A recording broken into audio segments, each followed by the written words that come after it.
ये देना बोलिए। गुड। ये जय अनिल प्रेमधन।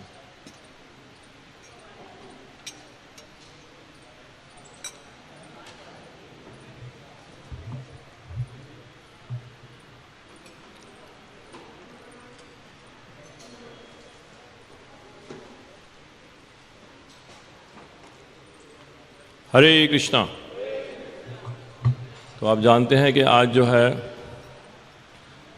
बहुत ही महान आचार्य वृंदावन दास ठाकुर, उनका तिरोभाव दिवस है। तो आज हम तिरोभाव भजन गाएंगे, जे अनिल प्रेमधन।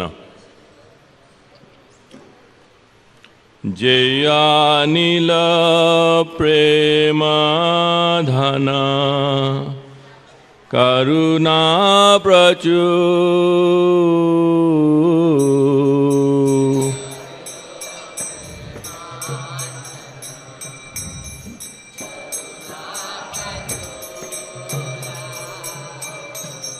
जे अनिल प्रेमधन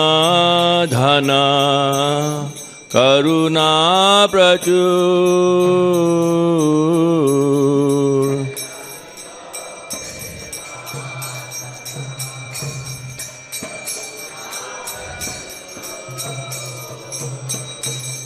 हे न प्रभु को था गेला आचार्य ठाकुर,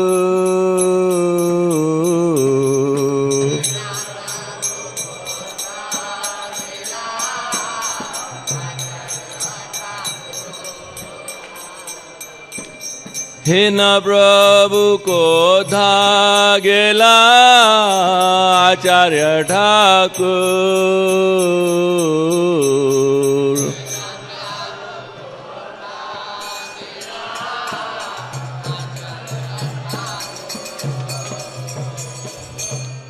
कहाँ मोर स्वरूप रूप कहाँ सनातन,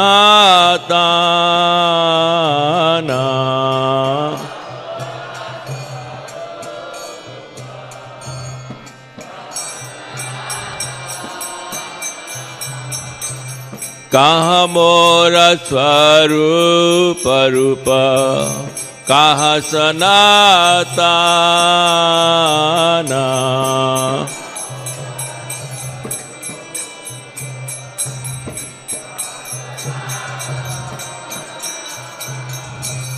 कहाँ दास रघुनाथ पतित पावन,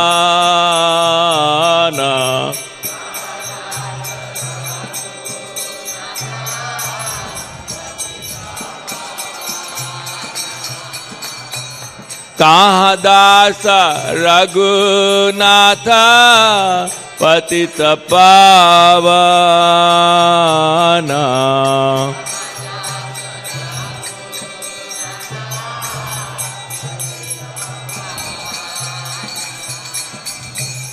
कहाँ मोरा भट्ट युग कहाँ कविराज,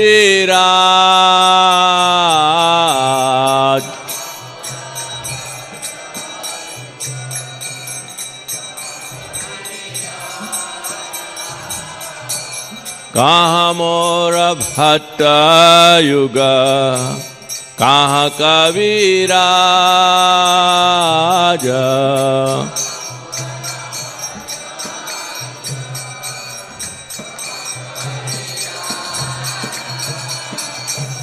एक काल को था गेला गोरा नटराज,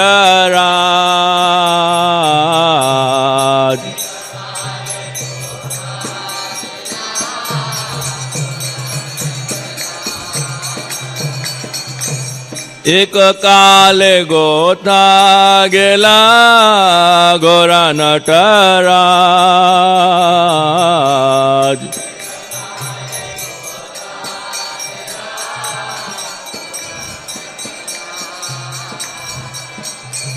पाषाणे कुटिबो माथा अनले पशिबो,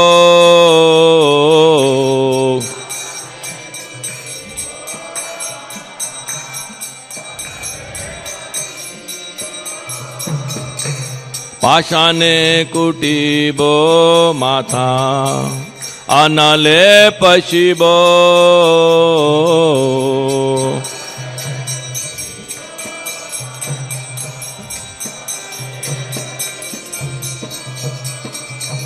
গৌরাঙ্গ গুণের নিধি কোথা গেলে পাব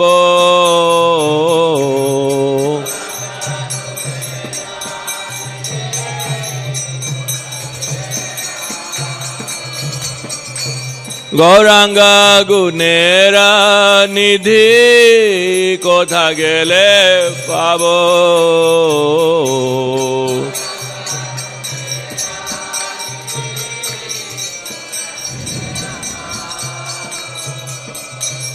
से सब संगीरा संगे जे कैला विलास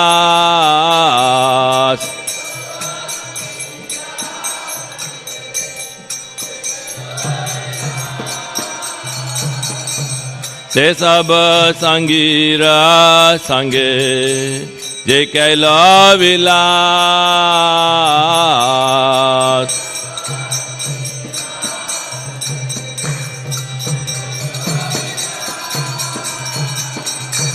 से संग न पाया कांधे नरोत्तम दास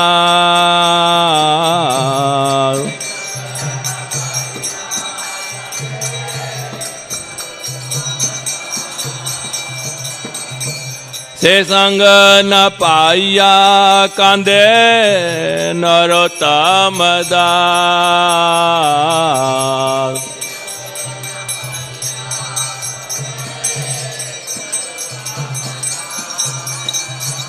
वैष्णव ठाकुर जय वैष्णव ठाकुर वैष्णव ठाकुर जय वैष्णव ठाकुर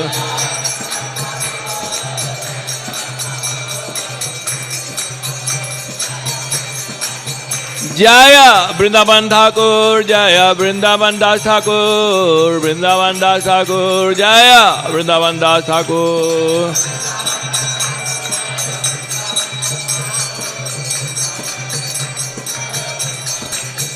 जय जय Prabhupada Prabhupada Prabhupada Prabhupada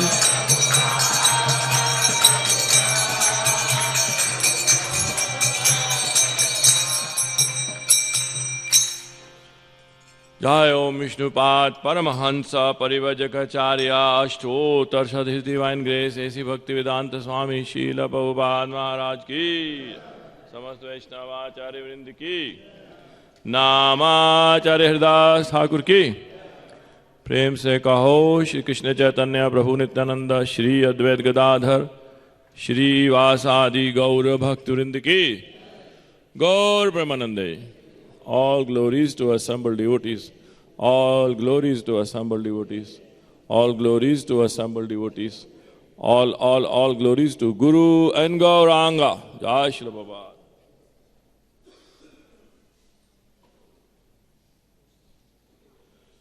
Jaya Jaya Shri Chaitanya Jaya Nityananda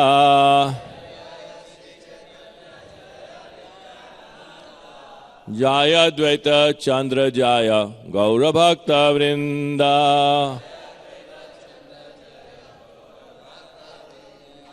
जय जय श्री चैतन्य जय नित्यानंद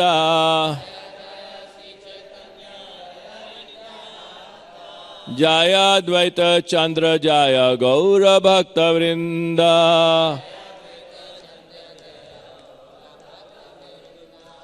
जय जय श्री चैतन्य जय नित्यानंद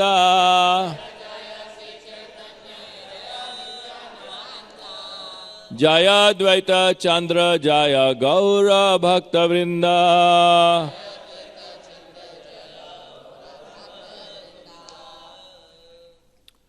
तो आज हम लोग एक श्लोक पढ़ेंगे श्री चैतन्य चैतामृत से, लेकिन वृंदावन दास ठाकुर के बारे में बहुत सारे श्लोक हैं, वो भी पढ़ेंगे, एक सब इकट्ठे पढ़ेंगे। ये प्यार है ये अध्याय 8 आदि लीला अध्याय 8 अध्याय का शीर्षक है लेखक का कृष्ण तथा गुरु से आदेश प्राप्त करना, और श्लोक ये प्यार संख्या है 36। चैतन्य निताय याते जानिए महिमा,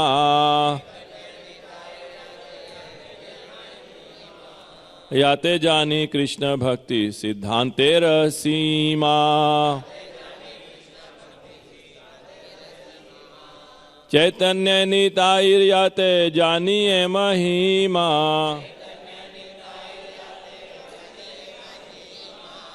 याते जानी कृष्ण भक्ति सिद्धांतेर सीमा।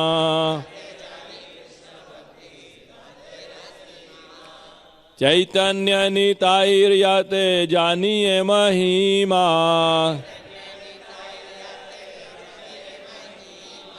याते जानी कृष्ण भक्ति सिद्धांतेर सीमा।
शब्दार्थ इस तरह से है।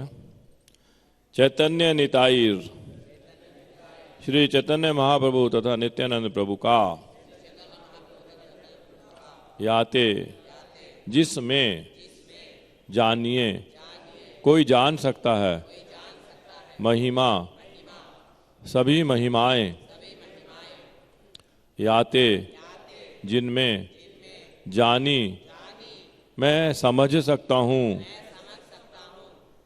कृष्ण भक्ति कृष्ण भक्ति सिद्धांतेर निष्कर्ष की सीमा सीमा। अनुवाद है। श्री चैतन्य मंगल पढ़कर मनुष्य श्री चैतन्य महाप्रभु तथा नित्यानंद प्रभु की सारी महिमाओं या सत्य को समझ सकता है और भगवान कृष्ण की भक्ति के चरम निष्कर्ष तक पहुंच सकता है। तात्पर्य शील प्रभुपाद की। यद्यपि भक्तिपूर्ण सेवा को समझने के लिए श्रीमद् भागवत प्रामाणिक ग्रंथ है, किंतु अत्यंत विस्तृत होने के कारण थोड़े ही लोग इसके भावार्थ को समझ सकते हैं। श्रीमद् भागवत न्याय प्रस्थान कहलाने वाले वेदांत सूत्र की मूल टीका है।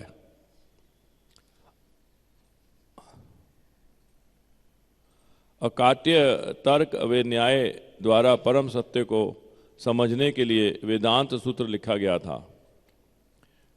इसीलिए इसकी सहज टीका श्रीमद् भागवत अत्यंत विस्तृत है। पेशेवर कथाकारों ने ऐसा प्रचार कर रखा है कि श्रीमद् भागवत में केवल कृष्ण की रासलीला का ही वर्णन है, यद्यपि इसका वर्णन केवल 10वें स्कंद अध्याय 29 से 33 में हुआ है। इस तरह इन लोगों ने पाश्चात्य जगत के सम्मुख कृष्ण को महान स्त्री वशीकर्ता के रूप में प्रस्तुत किया है। इसलिए कभी कभी अपने प्रचार कार्य के दौरान हमें ऐसी भ्रांतियों से निपटना पड़ता है।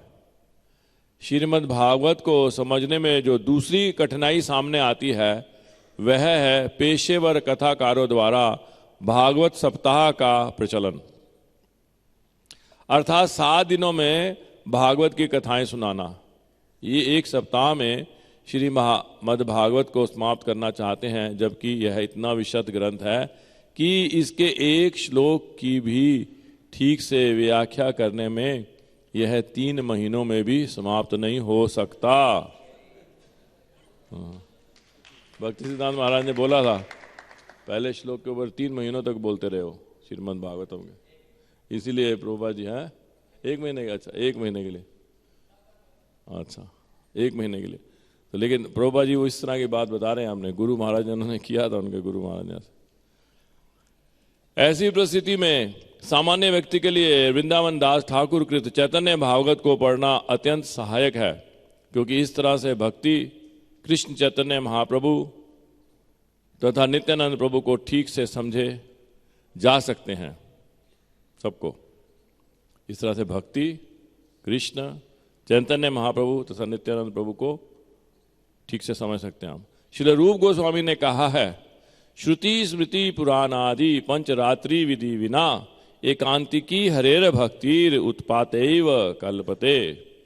ऐसी भगवत भक्ति जो उपनिषदों, पुराणों, नारद पंचरात्र आदि प्रामाणिक वैदिक ग्रंथों की उपेक्षा करती है, समाज के लिए अनावश्यक उत्पात मात्र है।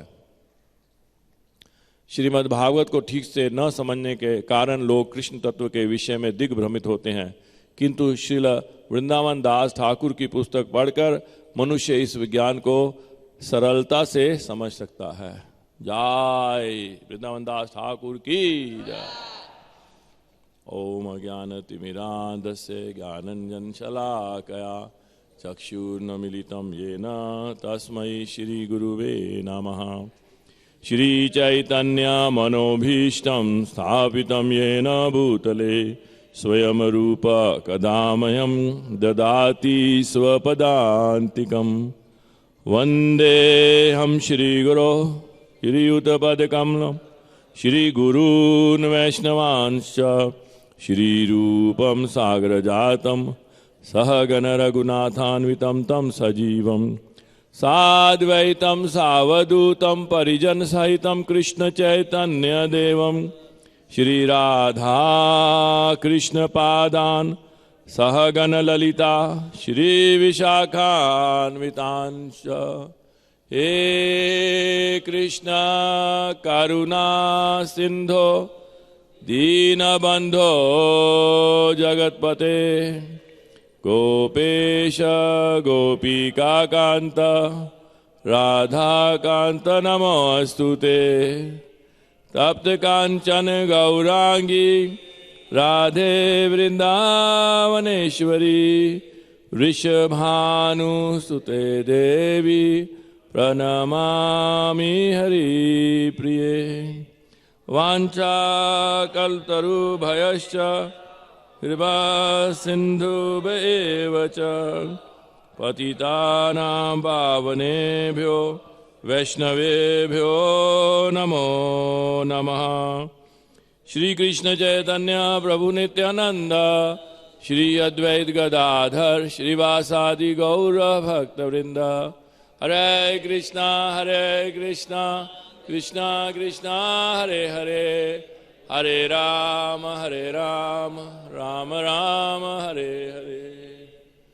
नमो विष्णुपादाय कृष्ण प्रेष्ठाय भूतले श्रीमते भक्तिवेदांत स्वामी निति नामिने। नमस्ते सारस्वती देवे गौरवाणी प्रचारिणे निर्विशेष शून्यवादी पाश्चात्य देश तारिणे। नमो विष्णुदाय प्रभुपाद प्रचारं कृतवान् साधु भागवत पदायते नमः।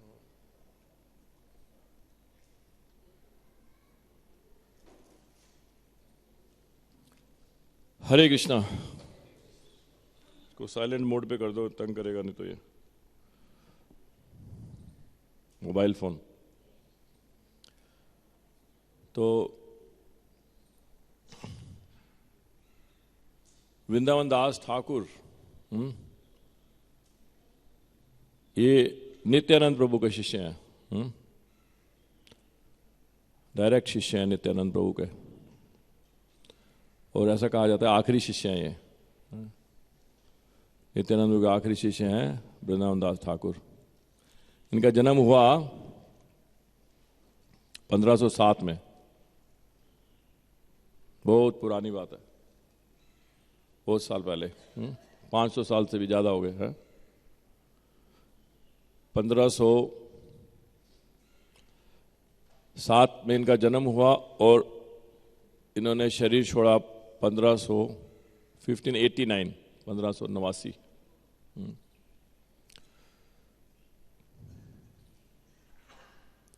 तो 82 साल के थे लगभग, 82 इयर्स रहे ये। तो वो समय अलग था, 500 साल पहले जो है वातावरण बहुत अलग था आज के वातावरण में, और 500 साल के पहले के वातावरण में आकाश पाताल का भी, उससे भी ज्यादा अंतर है। बदल गया जमाना, बिल्कुल बदल गया। तो जब इनका जन्म हुआ तो चैतन्य महाप्रभु थे अभी धराधाम पर, चैतन्य महाप्रभु अभी थे।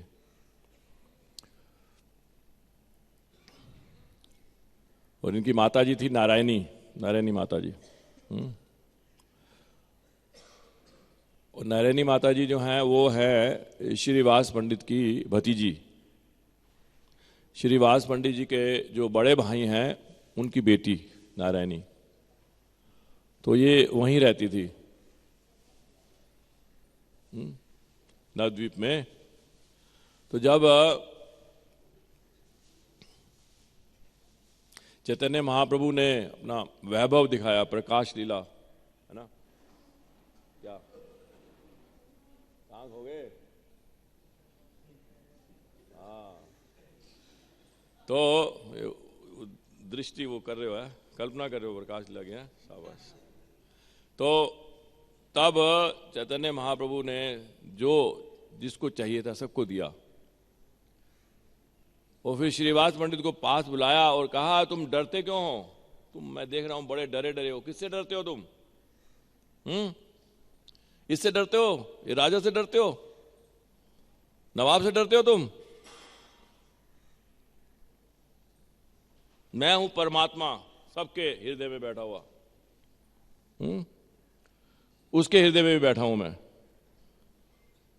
उसको जो कहूंगा वो करेगा, और मैं जिसको जो कहता हूं वो करता है।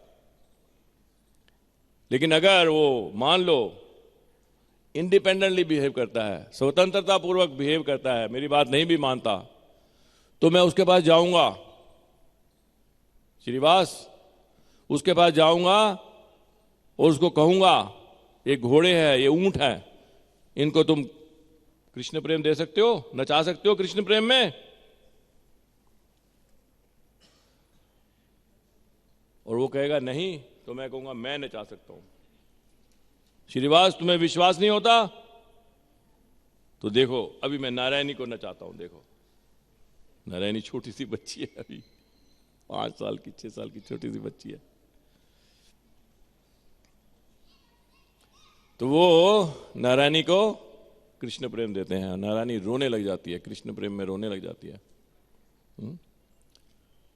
तो यही माता जी हैं वृंदावन दास ठाकुर की।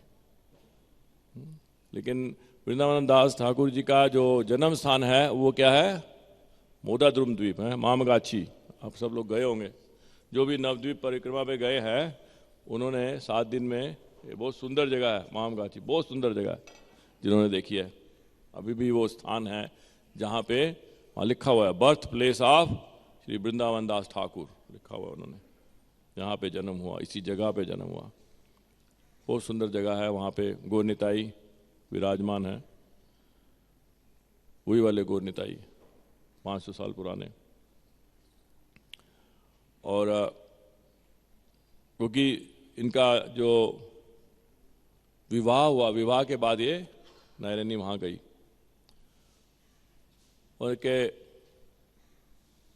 पिताजी का ज़्यादा वर्णन नहीं आता, वृंदावन दास ठाकुर जी के पिताजी का वर्णन नहीं आता। हालांकि ज़्यादातर जो जाने जाते हैं हम लोग पिता के वंश, पिता के जो भी कास्ट है, जो गोत्र है, उसी गोत्र में माने जाते हैं। लेकिन यहाँ पे इनका वर्णन नहीं है क्योंकि ऐसा लगता है कि वो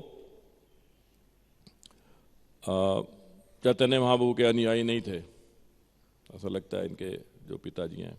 तो इसलिए माता का वर्णन आता है और फिर उनका देहांत हो गया, नहीं रहे वो, तो फिर ये जो है नारायणी जो है फिर इधर नवद्वीप में आ गए थे। तो वृंदावन दास ठाकुर जो हैं, इनको जैसे यहाँ बताया है, इनको व्यास देव कहा है, आदि व्यास है, व्यास हैं ये। व्यास देव जी ने जैसे श्रीमद् भागवतम लिखी तो इन्होंने चैतन्य भागवत लिखी। पहले इनकी किताब का नाम था चैतन्य मंगल।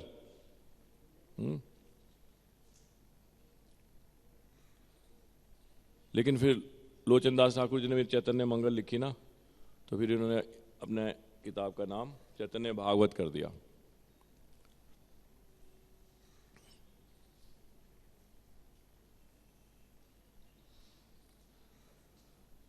और आगे पढ़ते हैं।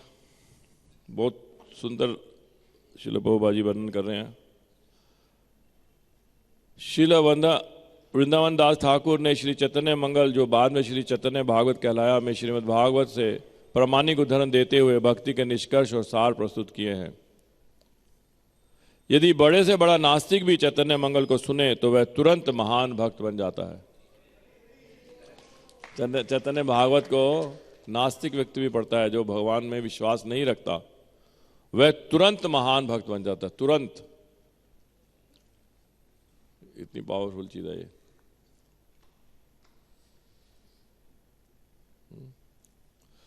जैसे हम देखते भी है ना, अगर मान लो उल्टा भी तो है, अगर कोई महान भक्त भी अगर इंद्रिय तृप्ति के साधनों में जाता है तो गिर जाता है वो, नहीं? इतनी उनमें, तो ये तो भगवान की चीज है ये, तो क्यों नहीं हो सकता ये? यदि बड़े से बड़ा नास्तिक भी चैतन्य मंगल को सुने तो वह तुरंत महान भक्त बन जाता है। संभव है, तुरंत। ऐसा नहीं सोचना चाहिए कि समय लगेगा, तुरंत। क्षिप्रम भवति धर्मात्मा शाश्वत शांतिम निगच्छति। इस पुस्तक का विषय इतना भव्य है कि लगता है मानो श्री वृंदावन दास ठाकुर की रचना के माध्यम से साक्षात श्री चैतन्य महाप्रभु स्वयं बोल रहे हैं। मनुष्य रचिते नारे ऐसे ग्रंथ धन्य, वृंदावन दास मुखे वक्ता श्री चैतन्य। वक्ता श्री चैतन्य, वक्ता तो चैतन्य महाप्रभु हैं। इसलिए प्रभुपाद जी बहुत अच्छा तात्पर्य लिख रहे हैं। श्री सनातन गोस्वामी ने अपने ग्रंथ हरि भक्ति विलास में लिखा है, अवैष्णव मुखोर इन पूतम हरि कथामृतम श्रवणम नैव कर्तव्यम सर्पोच्छिष्ट यथापय। मतलब मनुष्य को कृष्ण के बारे में अवैष्णव से कुछ नहीं सुनना चाहिए। सर्प के होंठों से छुआ गया दूध विषाक्त हो जाता है, इसी प्रकार किसी अवैष्णव द्वारा कृष्ण संबंधी कही गई बातें विषैली होती हैं। आगे क्या कह रहे हैं श्रील प्रभुपाद जी? ऐसा दिव्य साहित्य जो वैदिक सिद्धांतों तथा पुराणों एवं 5 रात्रिक विधि के निष्कर्ष का दृढ़ता से पालन करता हो, केवल शुद्ध भक्त द्वारा ही लिखा जा सकता है। यह सामान्य पुरुष के बूते में नहीं है, बूते में नहीं है, उसके कब्जे में नहीं है ये कि वह भक्ति पर ग्रंथ लिखे, क्योंकि उसकी रचनाएं प्रभावशाली नहीं होंगी। कोई कितना ही बड़ा पंडित तथा अलंकारमयी भाषा में लिखने में निपुण क्यों न हो, किंतु इससे दिव्य साहित्य को समझने में कोई सहायता नहीं मिलती। यदि भक्त द्वारा रचित साहित्य दोष युक्त भाषा में भी क्यों न लिखा गया हो, तो भी वह मान्य होता है। दोष युक्त मतलब उसमें ग्रामेटिकल मिस्टेक्स हैं, ग्रामर ठीक नहीं है, हो सकता है उसके जो शब्द हैं वो भी ठीक ना हो, उसकी स्पेलिंग ठीक ना हो, तभी भी जो है वो प्रभाव युक्त होता है। जबकि किसी तथाकथित सांसारी विद्वान द्वारा रचित दिव्य साहित्य भले ही उसका साहित्यिक प्रस्तुतिकरण कितना ही उत्तम क्यों न हो, वह मान्य नहीं हो सकता। भक्त के लिखने के पीछे का रहस्य यह है कि जब वह भगवान की लीलाओं के बारे में लिखता है तो वह अकेला नहीं लिखता, बल्कि भगवान उसकी सहायता करते हैं। भगवद गीता 10:10 में कहा गया है, ददामी बुद्धि योगम तम येन माम उपयांति ते। जब भक्त भगवान के चरणों में बैठकर सेवा भाव से लिखता है तो उसके भीतर से भगवान इतनी बुद्धि प्रदान करते हैं कि यह भगवान के निकट बैठकर पुस्तकें लिखता चला जाता है। इसीलिए आपको पता है श्रील प्रभुपाद जी अपनी किताबें पढ़ा करते थे, है ना। श्रील प्रभुपाद जी ने लिखा है, लेकिन वक्ता जो है भगवान है, भगवान ने लिखवाया है। जब भक्त भगवान के चरणों में बैठकर सेवा भाव से लिखता है तो उसके भीतर से भगवान इतनी बुद्धि प्रदान करते हैं कि वह भगवान के निकट बैठकर पुस्तकें लिखता चला जाता है। कृष्णदास कविराज गोस्वामी इसकी पुष्टि करते हैं कि जो कुछ वृंदावन दास ठाकुर ने लिखा है वह वास्तव में चैतन्य महाप्रभु की वाणी थी, उन्होंने तो उसको केवल दोहराया है। यही बात श्री चैतन्य चरितामृत पर भी लागू होती है। श्री कृष्णदास कविराज गोस्वामी ने अपनी वृद्धावस्था में अक्षम हो जाने पर श्री चैतन्य चरितामृत की रचना की, किंतु यह इतना उत्कृष्ट ग्रंथ है कि श्रील भक्ति सिद्धांत सरस्वती गोस्वामी महाराज कहा करते थे, एक समय ऐसा आएगा जब संसार के लोग श्री चैतन्य चरितामृत पढ़ने के लिए बांग्ला भाषा सीखेंगे। हम श्री चैतन्य चरितामृत को अंग्रेजी में प्रस्तुत कर रहे हैं और यह नहीं जानते कि यह कितना सफल होगा, किंतु यदि कोई मूल चैतन्य चरितामृत को बांग्ला भाषा में पढ़ेगा तो वह भक्ति में अधिकाधिक आनंद का आस्वादन करेगा। हाँ, लेकिन प्रभुपाद जी तो यहाँ ऐसे कह रहे हैं, लेकिन ये जो ग्रंथ है इंग्लिश में भी पूरा का पूरा ऑथेंटिक है नहीं, इसको पढ़ के भी अधिकाधिक आनंद का आस्वादन करेगा और भक्ति में आगे बढ़ेगा, है ना। कोई श्रील प्रभुपाद जी खुद भी भगवान के ही चैतन्य चरितामृत में जो श्रील प्रभुपाद जी ने तात्पर्य लिखे हैं वो भी चैतन्य महाप्रभु ने लिखवाए हैं। चैतन्य महाप्रभु वक्ता हैं, है ना। इसीलिए तो जो लोगों को बिल्कुल भी नहीं आती, हम तो समझ जाते हैं, क्योंकि हिंदी इंडियन भाषाएं जो हैं वो मिलती जुलती है ना। हिंदी और बांग्ला ये जो समझ आता है, इसमें कोई मुश्किल थोड़ा है। मनुष्य हम हिंदी में भी मनुष्य कहते हैं। रचिते ये भी तो हिंदी का शब्द है, रचना रचिते। मनुष्य रचिते, नारे भी तो हिंदी का ही है। अच्छा, नारे चलो समझ आता है, नहीं हो सकती। मनुष्य रचिते नारे ऐसे ग्रंथ धन्य, ऐसे मतलब ऐसे हो गया, ग्रंथ धन्य सारे हिंदी तो है। हम लोग तो समझ सकते हैं, लेकिन जो वेस्टर्न लोग हैं जिनकी भाषा बिल्कुल अलग है, वो लोग भी इंग्लिश में जैसे चैतन्य चरितामृत श्रील प्रभुपाद जी ने इंग्लिश में लिखी है, उसको पढ़ के भी वो एंजॉय करते हैं। अभी बद्रीनारायण महाराज के पास अभी वो गए थे, पार्थ पुराण है ना उनका, रोज बद्रीनारायण महाराज रह रहे थे यहाँ। अब कई लोगों को शायद नहीं पता होगा, उनका ऑपरेशन हुआ था अपोलो में और वो स्ट्रेंथ गेन करने के लिए यहाँ रुके हुए थे हमारे। आज ही गए हैं वो गेस्ट हाउस में।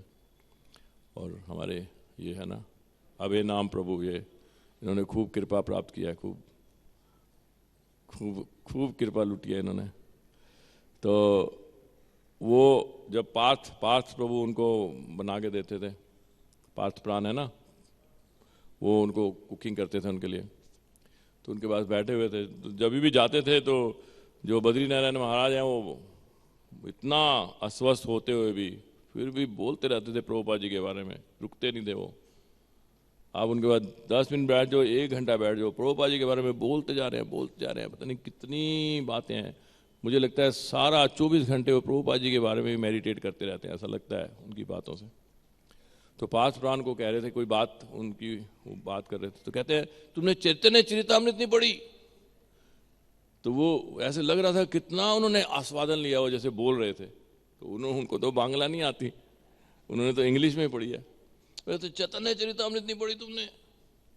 कि भी इतना, जैसे एक बार ये भी तो कहा ना, ये भी बात है, ये श्रील प्रभुपाद जी के साथ घटित बात है। श्रील प्रभुपाद जी को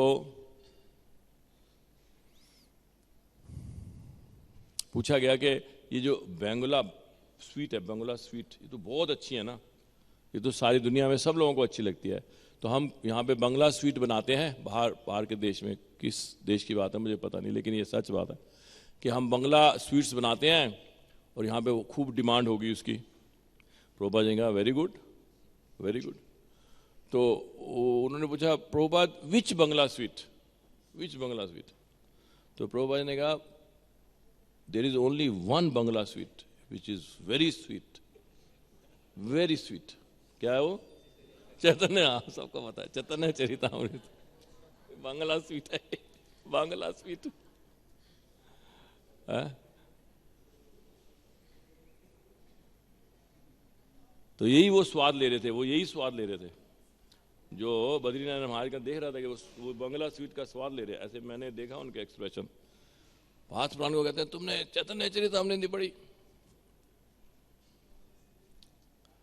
तो ये इंग्लिश में भी प्रभुपाद जी ने जो दी है चैतन्य चरितामृत, और जिनको नहीं भी आती बंगला उन्होंने भी पूरा टेस्ट लिया है, इसका पूरा टेस्ट है इसमें। ये तो प्रभुपाद जी ऐसे कह रहे हैं। आगे श्रील प्रभुपाद जी कह रहे हैं मैं वृंदावन दास ठाकुर के चरण कमलों पर कोटि कोटि प्रणाम करता हूं। अनुवाद में अनुवाद है ये तो कृष्णदास कविराज जी कह रहे हैं। उनके अतिरिक्त अन्य कोई व्यक्ति सभी पतित आत्माओं के उद्धार के लिए ऐसा अद्भुत ग्रंथ नहीं लिख सकता। यही बात, फिर ये बात आ गई है जो हम बोल रहे थे अभी। नारायणी सदा चैतन्य महाप्रभु का जूठन खाया करती थी, क्योंकि नारायणी को डिस्क्राइब किए बिना, नारायणी के बारे में बोले बिना, नारायणी की महिमा गान किए बिना हम वृंदावन दास ठाकुर की महिमा को जान नहीं पाएंगे। यही महिमा, इन्हीं का जो पुत्र है वो, है ना।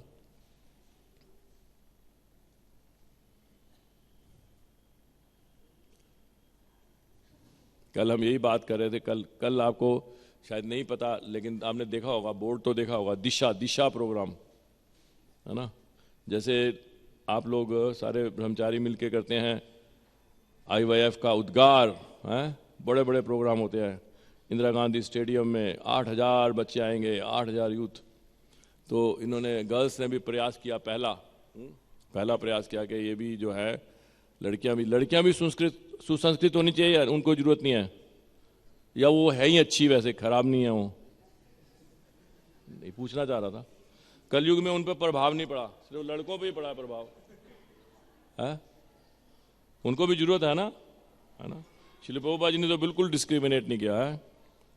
तो इसलिए ये प्रोग्राम हुआ तो मेरे को भी कहा गया, क्योंकि मेरी वाइफ ने ऑर्गेनाइज किया था, तो मेरे को भी बुलाया। श्रीधाम प्रभु भी गए थे, तो मेरे को कहा गया 2 मिनट बोलने के लिए। तो मैंने यही बात बोली कि जो माँ है वो पहली गुरु है ना। इसलिए मातृभाषा बोलते हैं ना, मातृभाषा, माँ की भाषा। माँ की भाषा कौन सी होती है? है ना, जो पहले शब्द सिखाती है। और इसी कारण से ये कहावत मशहूर भी है, यार कैसा बच्चा है, पता नहीं किस माँ का दूध पिया है इसने, बोलते हैं ना ऐसे। पिता का तो वर्णन नहीं आता, ये बोलते किस माँ का दूध पिया यार। तो इसलिए ये जो है नारायणी का बहुत बड़ा योगदान है।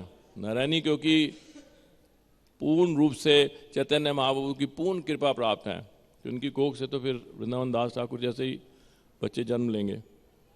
इसीलिए माताओं का सुसंस्कृत होना, उनका हमारी परंपराओं में पूर्ण रूप से उनको अवगत होना है, बहुत जरूरी है। इसीलिए अर्जुन ने क्या कहा? अर्जुन ने कहा कि ये सारी औरतें विधवाएं हो जाएंगी, क्षत्रिय चले जाएंगे, सारी औरतें विधवाएं हो जाएंगी, तो क्या होगा? वर्ण संकर पैदा होंगे, है ना।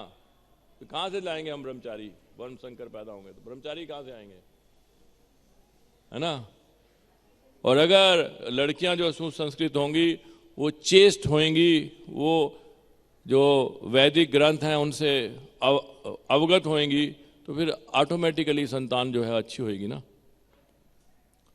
तो जरूरी है ये। तो यहाँ पे श्रील प्रभुपाद जी तात्पर्य में वही बात लिख रहे हैं, लेकिन हम उसको दोहराते हैं। एक और बात भी इसमें वर्णन आ रही है कि कैसे ये उनसे रिलेटेड है।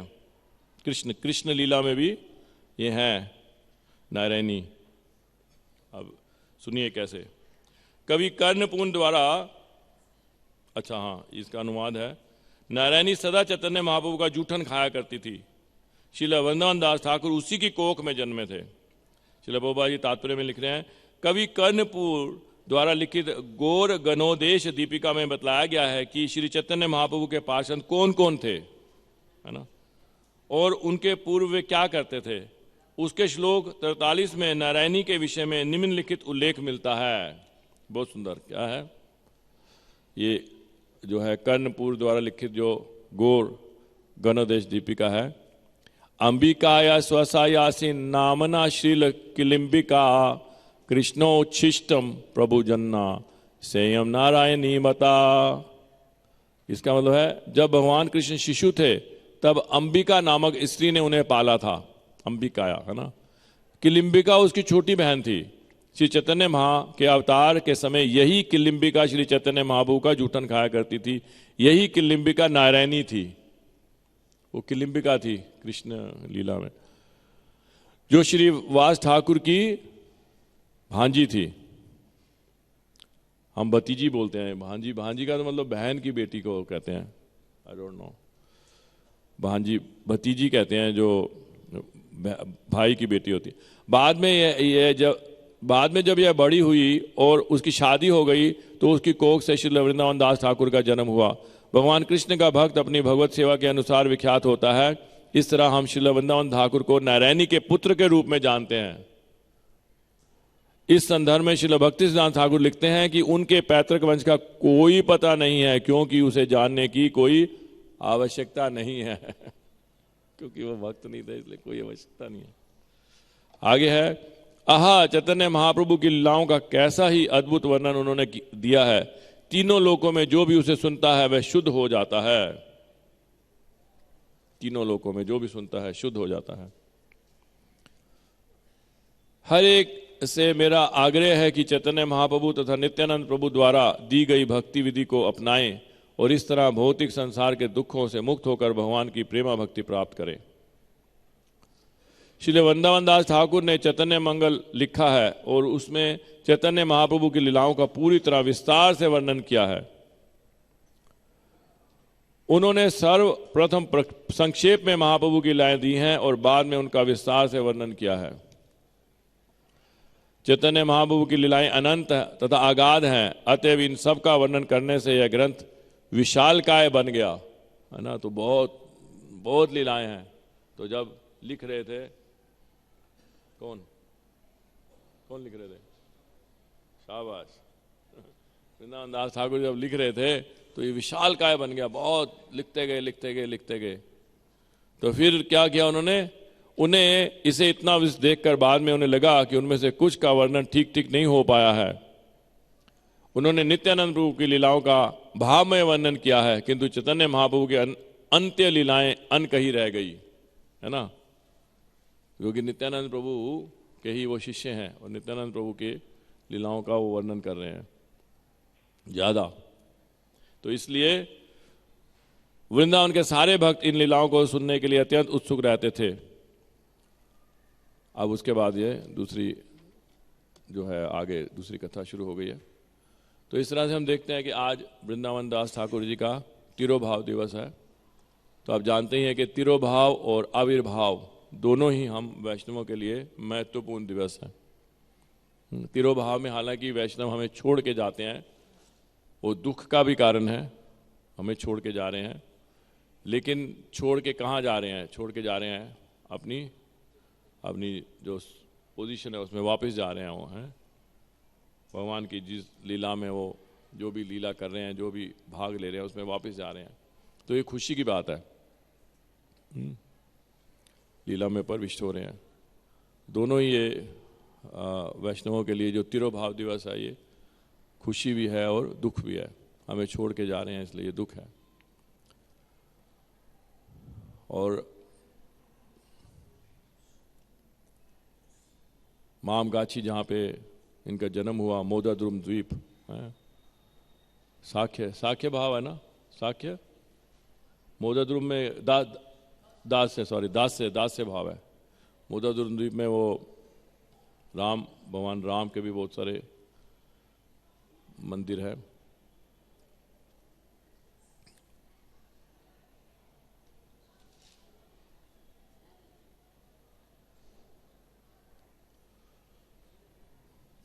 आप लोगों ने तो ये वृंदावन दास ठाकुर के बारे में सुना ही होगा, पहले भी बहुत बार सुना होगा, लेकिन फिर भी जो है बार बार हम जब इन लीलाओं को सुनते हैं और सुनना चाहिए,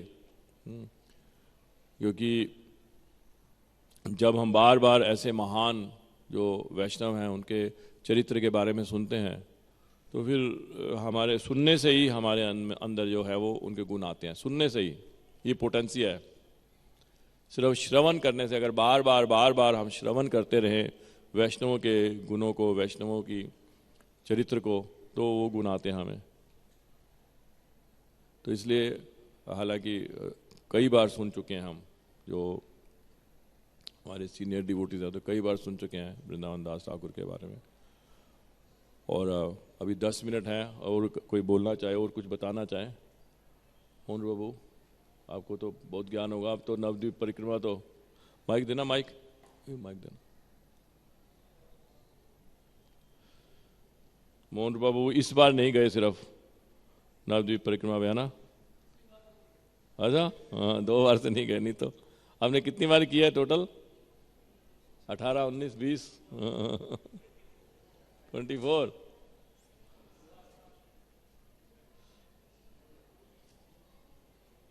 ये देखना है ऑन है नहीं?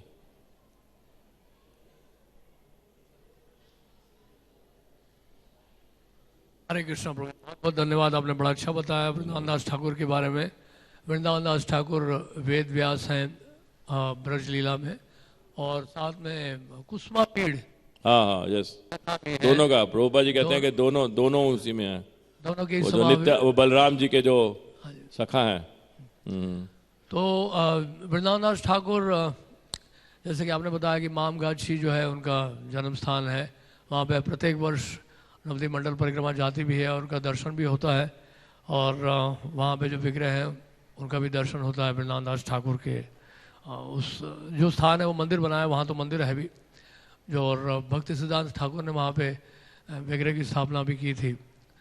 तो बड़ा अच्छा बताया कि जब भी ये शुद्ध भक्त लिखते हैं तो स्वयं भगवान कृष्ण उनकी सहायता करते हैं। श्रीपाद बलदेव विद्याभूषण के इसमें भी हम देखते हैं कि गोविंद देव जी ने कहा कि आप लिखते जाइए, मैं लिखाता जाऊंगा, और प्रभुपाद जी के केस में भी है। और यहाँ पर हम देख रहे हैं वृंदावन दास ठाकुर के, उसमें भी वही बात कही जा रही है कि महाप्रभु भी वास्तव में देखा जाए तो, जैसे कि रामन राय को भी महाप्रभु कहते हैं कि वास्तव में रामन राय कहते हैं महाप्रभु को यही कह रहे हैं कि वास्तव में आप ही बोल रहे हैं, आप ही वक्ता हैं, वो तो आप केवल मेरे माध्यम से बोल रहे हैं, बोलने वाले आप ही हैं। तो इस तरह से जो लेखक है, यहाँ पे हम देख रहे हैं सबसे बड़ी बात यह है कि इन वैष्णव आचार्यों के बीच में कितना शिष्टाचार का पालन किया जाता है। केवल उन्होंने नाम देखा एक ही है तो नाम बदल दिया उन्होंने, नहीं तो आजकल तो लोग एक ही नाम में कई सारी किताबें छाप रहे हैं, हर कोई एक ही किताब छाप रहा है, उसमें भी बड़ा कंपटीशन है, बिजनेस है। लेकिन उनका उद्देश्य ये नहीं था, उनका उद्देश्य तो चैतन्य महाप्रभु का गुणगान करना था। और जब उनको पता चला कि चैतन्य मंगल ही नाम उन्होंने भी दिया है लोचन दास ठाकुर ने, तो उन्होंने अपना नाम बदल दिया, चैतन्य भागवत कर दिया। और दूसरा आपने बड़ा अच्छा बताया कि हमने कुछ बताया था कुछ, हाँ उसके बारे में बताया था, ब्रह्मचारी इसके बारे में, और वर्णाश्रम धर्म की बात की थी आपने। तो बड़ी अच्छी बात है, क्योंकि समस्या है कि आज के समय में जब हम स्कूल्स में, कॉलेजेस में प्रचार कर रहे हैं और अधिकांश बच्चों का जन्म वर्णाशंकर के माध्यम से ही हो रहा है, वर्णाश्रम तो है ही नहीं, क्योंकि कोई संस्कार तो हो ही नहीं रहा है। तो इसलिए ऐसे लॉट से भक्त बनाना और ब्रह्मचारी बनाना भी बड़ा कठिन है, क्योंकि जब तक वर्णाश्रम धर्म नहीं होगा तो ठीक से ब्रह्मचारी भी नहीं बना पाएंगे। वर्णाश्रम धर्म यानी कि मतलब कहने का मतलब है कि वो गृहस्थ जो वास्तव में देवी वर्णाश्रम धर्म का पालन कर रहे हैं, तो ऐसे गृहस्थ आश्रम में जन्म लिए भक्त जो है, या जन्म लिए जो संतान है, उनको जो प्रचार करेंगे हमारे भक्त लोग, और उनमें से जो ब्रह्मचारी निकलेंगे उसमें से कई सन्यासी भी बनेंगे फिर। नहीं तो फिर इस संस्कारों के गड़बड़ के वजह से वर्णाश्रंकर से जो निकल रहे हैं, और आगे चलकर वो संभावना रहती है कि वो रास्ते से भटक जाते हैं। तो बड़ा अच्छा बताया। और ये इसलिए क्योंकि हमारे देश का जो पूरी व्यवस्था है और यह शिक्षा प्रणाली है वो भी बहुत ज़्यादा दूषित है, और उसमें किसी तरह के संस्कार और कल्चर, वैल्यू एजुकेशन सिस्टम कुछ है ही नहीं किसी स्कूल में। और पहले मोरल साइंस करके सब्जेक्ट होता था, वो भी हटा दिया गया है। और इस तरह से जो है जो टीचर्स हैं वो भी स्वयं ही सुसंस्कृत नहीं है, कल्चर नहीं है, तो बच्चों को क्या फिर वो सिखाएंगे। इसलिए हम लोगों के लिए अभी अनिवार्य इस बारे में हमें बहुत गंभीरता से विचार करना होगा कि इस्कॉन के माध्यम से कम हमें दिल्ली में या दिल्ली के आसपास कहीं हमें स्कूल खोलें। यस, जैसे बॉम्बे में जूहू टेम्पल का है भक्ति वेदांत मिशन स्कूल, हम देखा तो बहुत बढ़िया बनाया हमने। तो इसी तरह से हमारा स्कूल हो दिल्ली में, और उसके लिए देखें, जगह देखें हम लोग और स्कूल बनाएं, और जो हमारे जो गृहस्थ भक्त के जो बच्चे हैं उनको वहाँ भेजा जाए। तो कम से कम हम लोग अपनी जिम्मेदारी ले, क्योंकि अभी हम GVC कॉलेज में थे तो उसमें बड़ी एक अच्छी बात बताई थी उन्होंने। उसमें एक प्रेजेंटेशन ये था कि कई जो धार्मिक संस्थाएं हैं कुछ समय के बाद क्यों लुप्त हो जाती हैं। तो उसमें बड़ा अच्छा एक बताया था उसने, एक जो उसमें एक ओरेटर थे, उन्होंने इस्कॉन की भी स्टडी की और कई संस्थाओं की स्टडी की। हालांकि उन्होंने इस्कॉन को अप्रिशिएट किया, लेकिन उन्होंने कहा कि इस्कॉन में अधिकांश कन्वर्शन होता है, उनकी अपने लोग जो है वो इतने भक्त नहीं बन रहे हैं, यानी अपनी संतानें इतने लोग भक्त नहीं बन रहे हैं। तो वो सारा उनका जो संस्था चल रही है कन्वर्शन पे बेस्ड है, और समाज की परिस्थिति या देश की परिस्थिति कुछ अगर अनुकूल नहीं रही, प्रतिकूल हो गई, तो संभावना है कि फिर कन्वर्शन नहीं कर पाएंगे हम। तो ऐसे में संस्था के लिए बहुत खतरा है। और कई ऐसे क्रिश्चियन मिशनरीज हैं, क्रिश्चियन इंस्टीट्यूशंस हैं जहाँ पे उनके बच्चों को लगातार लगाया जा रहा है और बच्चों की संख्या बढ़ाई जा रही है और उनको क्रिश्चियन मिशनरी इसमें मूवमेंट में लगाया जा रहा है, तो उनकी संख्या बढ़ती जा रही है। तो ये बहुत ही महत्वपूर्ण है कि हम लोग इस दिशा में कार्य करें। कि दिशा आपने जो लिखा कार्यक्रम का नाम, ये बड़ा ही सही है, क्योंकि हम लोगों को सही दिशा दिखानी है तो वो शिक्षा प्रणाली से ही शुरू होगा। क्योंकि देखिए आप इनको ब्रिटिशर्स को देखिए, लॉर्ड मैकुले का आपने पढ़ा ही होगा कि उसने पूरा प्रयास किया, लेकिन उसने कहा कि हम इसको इंडिया को डिवाइड नहीं कर सकते क्योंकि यहाँ पे कल्चरल रूट्स बड़े स्ट्रांग हैं। तो फिर ब्रिटिशर्स ने क्या किया, उन्होंने ये तरीका अपनाया है कि हम स्कूल्स में एंटर करेंगे, कॉलेजेस में एंटर करेंगे और उनकी एजुकेशन सिस्टम को बदलेंगे, और एजुकेशन सिस्टम के माध्यम से इनकी जो श्रद्धा विश्वास है ग्रंथों में, इनके कल्चर में, उसको ख़त्म करेंगे एजुकेशन के माध्यम से।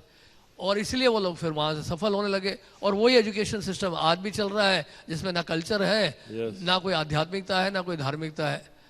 तो इस वजह से क्या है कि वो सारा जड़ ही जो है खराब है हमारा। तो इसलिए हम प्रचार करते भी हैं, वो इतना इफेक्टिव नहीं हो पाता है।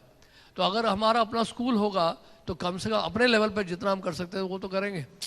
तो इससे हमें, और इसके लिए CSR फंड भी है, कई कंपनीज तैयार हैं जो एजुकेशन के नाम पर और क्या कहते हैं काउ प्रोटेक्शन के नाम पर, और इसके लिए लोग तैयार हैं, कंपनीज देने के लिए तैयार हैं CSR फंड। तो हम लोग क्यों उस दिशा में नहीं चलते। और जैसे कि फार्म कम्युनिटी है, वो भी एक एस्पेक्ट है जिसको बड़ी गंभीरता से हमें लेना चाहिए। तो एक फार्म कम्युनिटी हो गया और एक स्कूल हो गया, ये दोनों बहुत ही बड़ा पावरफुल हमारे पास वेपन होगा, जिसके माध्यम से हम बहुत तेज़ी से अपने जो सिद्धांतों को, प्रिंसिपल्स को एस्टैब्लिश कर पाएंगे सोसाइटी में। हरे कृष्ण। और thank you very much, thank you.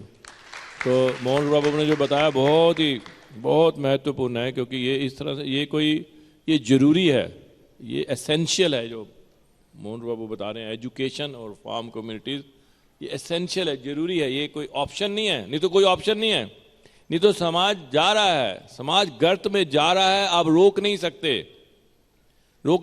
बहुत अच्छा पॉइंट बताया उन्होंने, बहुत अच्छा पॉइंट बताया। जब तक हम एजुकेशन और गो रक्षा इसमें हम नहीं कार्य करेंगे, ये संभव ही नहीं है। क्योंकि अब इतने लोग आते हैं, नेता लोग आते हैं, भाषण देते हैं, लेकिन करते तो कुछ भी नहीं है? अब ठीक है, हमने कहा ये आ गया, ये वाली सरकार आ गई, वो वाली सरकार आ गई, और सरकार ने नोटबंदी तो कर दी, तो गो जो वध है वो नहीं बंद कर सकते थे? नोट बंद कर सकते हैं प्रभु जी? आपसे पूछ लो। ओहो, नोट एक ही राज्य में किया या 2 राज्य में किया या सारे देश में कर दिया था? जब नोटबंदी की थी तो एक ही राज्य में किया था, धीरे धीरे किया था। और भैया मुसीबत में पड़ गए थे सारे लोग, हमें याद है, हम वृंदावन में थे 8 नवंबर, हमें भूलता नहीं है वो दिन है। वो पैसे जेब में होते हुए हम भिखारी हो गए थे, हम भूल नहीं सकते। जिनके आपके साथ शायद आप यहीं पे होंगे, हमें तो पता है वृंदावन में बैठे हुए थे, कहां से जाएं, कैसे वापस? जेब में पैसे हैं, भिखारी उनसे मांग रहे हैं। और तो भैया ऐसे गोवध नहीं रोक सकते क्या? इतनी ताकत तो है, नोट रोक दिए, सारी करेंसी रोक दी लोगों की।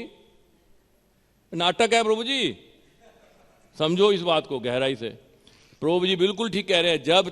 जब तक हमारे लोग नहीं आएंगे, हमारे बच्चे नहीं आएंगे, जो भक्त नहीं आएंगे आगे, ये नाटक ही चलता रहेगा। और गर्त में जा रहा है और वो पॉलिश चलती रहेगी, ऊपर लिपा पोती चलती रहेगी बस। जैसे ये है ना, इसको पॉलिश कर देंगे, सोने से पॉलिश कर देंगे, देखो जी सोना, सोने की करताल, और वो पॉलिश हो रही है, पता ही नहीं पॉलिश कर दीजिए, अंदर से तो वही है पित्तल। पॉलिश्ड डिवोटीज बनेंगे, पॉलिश्ड डिवोटीज। नहीं समझे? यही मोहन रूप बाबू कह रहे हैं, बहुत अच्छी बात, गहरी बात कह रहे हैं। वो ज्यादा दिन नहीं चलेगा फिर, जब तक अंदर से सोना नहीं आएगा, अंदर से सोने की करताल नहीं होगी। पॉलिश तो उतर जाएगी, थोड़ी सी कुछ उतर जाएगी थोड़े दिनों में, है? हाँ, वही तो मैं कह रहा हूं। तो बहुत इंपॉर्टेंट बात है, बहुत गहराई से लेना चाहिए कि हमारा होना चाहिए स्कूल। हम देखते हैं बच्चों को, मैं उस दिन यही कह रहा था, पद्मपुरी प्रभु को यही कह रहा था, मैं कह रहा था तुम्हारा बच्चा ऐसा लगता है कि पता नहीं जैसे कहां से आया हुआ है। मंगल आरती में आता है, ऐसे नाचता है भक्तों के बीच में, मतलब देख के मन खुश हो जाता है। मैंने कहा अब इसको जरा डालो स्लाटर हाउस में। कहते क्या कह रहे हो प्रभु जी, ऐसा क्यों बोल रहे हो? प्रभुपाद जी ने कहा है स्कूलों को स्लॉटर हाउस कहा है, इसीलिए तो बच्चे जो है बड़े मजे में होते हैं, बड़े एक्सटेसी में होते हैं। जैसे स्कूल जाना शुरू करते हैं सीन बदल जाता है। क्या नहीं समझ आ रहा? सीन बदल जाता है। तो ये बहुत जरूरी है। बड़े अच्छे अच्छे बच्चे बिल्कुल पूरे कृष्णा कॉन्शियस, जैसे ही स्कूल जाएंगे बिल्कुल सीन बदलना शुरू होता है। फिर धीरे धीरे मंदिर आना बंद, फिर भक्तों का फिर हरे कृष्णा भी बंद हो जाती है, सब बंद। Thank you. हाँ प्रभु जी, आपका तो गौ रक्षा का विषय होगा जरूर।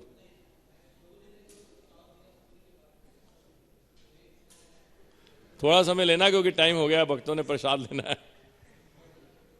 हरे कृष्णा प्रभु, स्कूल में एक जो मैंने प्रैक्टिकल देखा है कि स्कूल अगर निजी भी हो तो जो बोर्ड है वो तो सरकार ही नियंत्रित करती है कि वर्तमान में एजुकेशन सिस्टम का मात्र ऑब्जेक्टिव रह गया है वैदिक क्या बोलते हैं, इकोनॉमिक। ठीक बात है, इकोनॉमिक डेवलपमेंट। इकोनॉमी सारी वेस्टर्न इकोनॉमी चल रही है। जब तक वेस्टर्न इकोनॉमी चल रही है तब तक वेस्टर्न एजुकेशन सिस्टम चलते रहेगा। जब वैदिक इकोनॉमीज की कुछ एक चीजें नहीं होगी जो इंडिपेंडेंट होगा वेस्टर्न सिस्टम से, तो एक तो ये विषय है। दूसरा, एक गुरुकुल बोर्ड कुछ संस्थाओं ने मांग की है, अगर समग्र रूप से कुछ लोग मांग करते हैं, मैंने ऐसा विचार किया था, मैं आपको बाद में लिखूंगा कुछ बना करके, अगर 20-25 लाख भी पिटीशन जाए हमारी तरफ से, एक इंडिपेंडेंट गुरुकुल बोर्ड हो जिसमें हमको बाध्य नहीं किया जाए कि हम वो कचरा सिखाएं कि हम बंदर से आए हैं, और फिर भी हमारे जो बच्चे हैं वो एट पार रिकॉग्नाइज्ड हो। अगर किसी को गवर्नमेंट जॉब करना है, कुछ करना है, ठीक है, यद्यपि हम चाहेंगे कि वो फाइनेंशियली इंडिपेंडेंट हो, हमारी अपनी इकोनॉमी में रहे, लेकिन अगर कोई चाहे, किसी को आवश्यकता है कि गवर्नमेंट जॉब ले, आईएएस बने, आईपीएस बने, तो बच्चे को हटा दिया जाएगा, कोई रिकॉग्निशन नहीं है। तो ये एक बहुत इंपॉर्टेंट चीज है, यहाँ गवर्नमेंट की इंटरफेरेंस चाहिए, जिसके लिए हम लोग को कुछ कार्य करना होगा। इसीलिए हमें ये बहुत सारा कार्य करना है, और हमें जो है सोना नहीं है, बहुत सारा भार है हमारे ऊपर। हाँ, प्रश्न है? अच्छा, ओके, दो प्रभु जी, माइक दो। Thank you Prabhu ji, thank you very much, बहुत अच्छा पॉइंट बताया आपने, थैंक यू। एक छोटा सा पॉइंट ये है कि हम देखते हैं कि जैसे बच्चे ज़्यादातर जब स्कूल में एडमिशन लेते हैं तो उनका जो है फिर भी एक हद तक डिसिप्लिन रहते हैं वो लाइफ में, लेकिन जब वो कॉलेज जाते हैं तो उनका वो डिसिप्लिन भी खत्म हो जाता है। तो स्कूलिंग के साथ साथ हमें जो है हायर एजुकेशन जो है उसको वेरी राइट, कॉलेज में जाके तो बिल्कुल ही बिगड़ जाते हैं वो। अभी भी देख रहे हैं जैसे हम टोटल गुरुकुल के बाद जब बच्चा जब निकलता है, जैसे हमारे वृंदावन के गुरुकुल हो गए और भी ऐसे गुरुकुल हो गए, तो वो जब कॉलेज में एडमिशन लेता है तो वापस उसको वही एक्सपोजर मिल जाता है, वही एक्सपोजर हो जाता है। बिल्कुल ठीक कह रहे हो, very right, thank you. Okay, जय श्रील प्रभुपाद की।